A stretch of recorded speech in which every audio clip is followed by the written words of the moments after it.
Hello again. I'm Arlen Yoder from the Soul Winners RS website. Remember, the angels in heaven rejoice when a loved one or friend gives their heart to Jesus. The title of my post today is How I Developed a Soft Spot in My Heart for the Church of God, whose headquarters is in Cleveland, Tennessee. It's about my journey as a Christian since 1977 and where I am now. I grew up in a Mennonite household. Mom grew up Mennonite and Dad grew up Amish. So when Dad left the Amish church and married Mom, we ended up going to a church in the Mennonite denomination where she was raised. We were sporadic attenders at best, especially Dad. I wasn't saved as a result of attending the Mennonite church, although it likely laid some groundwork for my later salvation. I was saved later the day I attended my Amish grandpa's funeral in 1977 at the age of 23.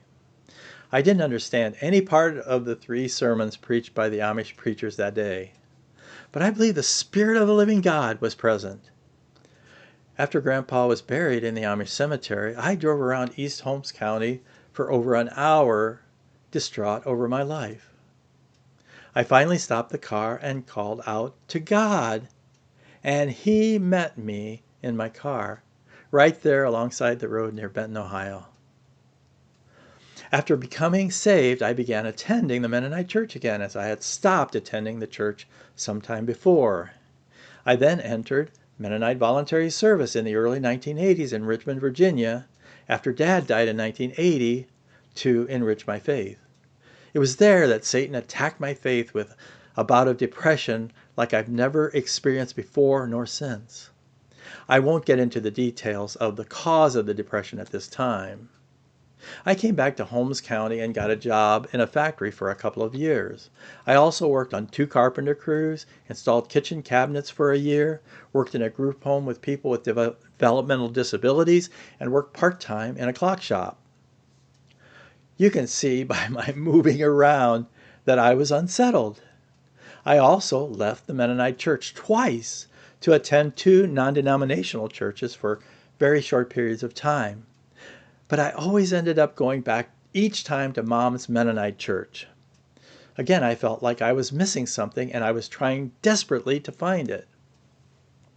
In about 1986, I was living with Mom in Berlin, Ohio, and I felt a tug to attend college, and I lined up a young person to do the chores around the house for her, like mowing the lawn. My Mennonite pastor at the time encouraged me to attend one of 3 Mennonite colleges. I felt drawn, however, to North Central Technical College in Mansfield, which was closer to home and had the human services social work program that I wanted. I lived with what I call a cat lady for my first 3 months in Mansfield. I call her that because she had some big cats that she actually fed on her countertop where we also prepared food. I visited a Youth for Christ office to ask about good area churches, and the lady there recommended that I attend Grace Fellowship Church. It was a well-known hippie/commune type Jesus gathering in the late 70s and early 80s in the rolling hills south of Mansfield. By the time I attended there in 1987, however, they had changed their name from Grace Haven Farm to Grace Fellowship Church. I think to try to be seen in the community as a legitimate church instead of a commune type setting. There were still families that lived nearby, some within walking distance of the church. Well, I always was what I joke with my wife about, a hippie wannabe, so that type of church attracted me. The Nichols, a family that lived within about 3/4 of a mile from the church in a big farmhouse, put out a flyer in the church bulletin for a boarder. I jumped at the chance of living with a family with small children as opposed to living with a lady with large cats. I lived with the Nichols for 3 years until after Mom died of breast cancer, and I graduated from college in 1990, and I enjoyed the family atmosphere of living with the Nichols, and I will cherish it forever. After graduating and much searching, I landed a job in Ashland, about 16 miles away, as a community mental health center case manager, where I ended up working almost 29 years. With the blessing of the Grace Fellowship pastor, I sought out a church closer to my new Ashland home and work. It was my first taste of attending what was known as a Pentecostal church, the Ashland Assembly of God. They even practiced speaking in tongues, if you can believe it. I wasn't totally lost on the Pentecostal experience. I had visited a former Mennonite voluntary service friend in Archbold, Ohio in the mid-'80s and had my first experience speaking in tongues while attending his church. I was, however, a baby in Pentecostalism. I met Dee, my future wife, and her late husband, Jim, and Joseph, their little boy, at the Ashland Assembly of God there. Jim was obviously very ill with cancer at the time, and he died several months later. Several months after that, I asked Dee out, and after one time turning me down, the next time she said yes. She actually said yes twice, once to going out with me, and the second time to marrying me. And the rest is history, as some people say. Living near Mansfield, we wanted to attend a church closer to home, so we gravitated to the small Nazarene church near our home. The Nazarene denomination has a Pentecostal history, but they no longer practiced Pentecostalism. We made many wonderful friends there. The church, however, ran into some sin trouble with two of their pastors, so we felt compelled to leave. I tried out several churches after that, and I won't go into detail about the outcome of those churches, only that we felt led by God that they weren't what God planned for us. Now, let's go back a little. Dee, her family, and her late husband Jim and his family had a strong history of attending the Church of God denomination churches.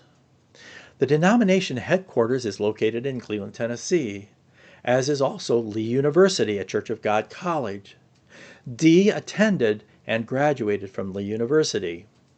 Her late husband Jim's family also has a long history attending the Ashland Church of God, and Grandma Brown, in her late 80s, still attends there.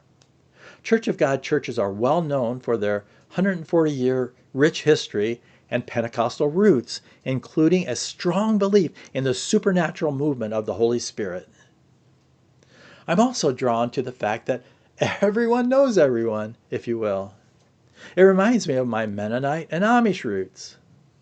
My wife will spend time with me expressing that she knows so-and-so from her past time in the Church of God churches or from Lee University.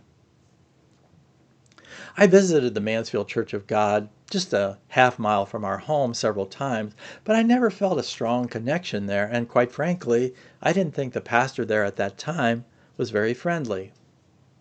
But in 2019, Dee told me of an older pastor who came out of retirement to become the ongoing pastor there. She said that he was well educated and even had authored some books. Dee is an author also, and I was looking for a well-educated, established pastor to grow close to. The retired pastor and his wife that were there at the time fit the bill to a T. Some people think that to believe in Pentecostalism is a little extreme, and believers in Pentecostalism are even strange. I beg to differ. I'm a very conservative, concrete thinker. I like things that are black and white, and the Church of God denomination has offered me what I've been looking for so many years. There will always be doctrinal differences that come up from time to time with leaders and members in the Church of God churches, but I firmly believe that the powerful Spirit of the living God and the rich history of the Church of God will trump any of these. Because of the soft spot I have developed for the Church of God, I'm praying at the age of 72 that I can be in the Church of God church, Lord willing, for the long haul, however long that may be. See you next time.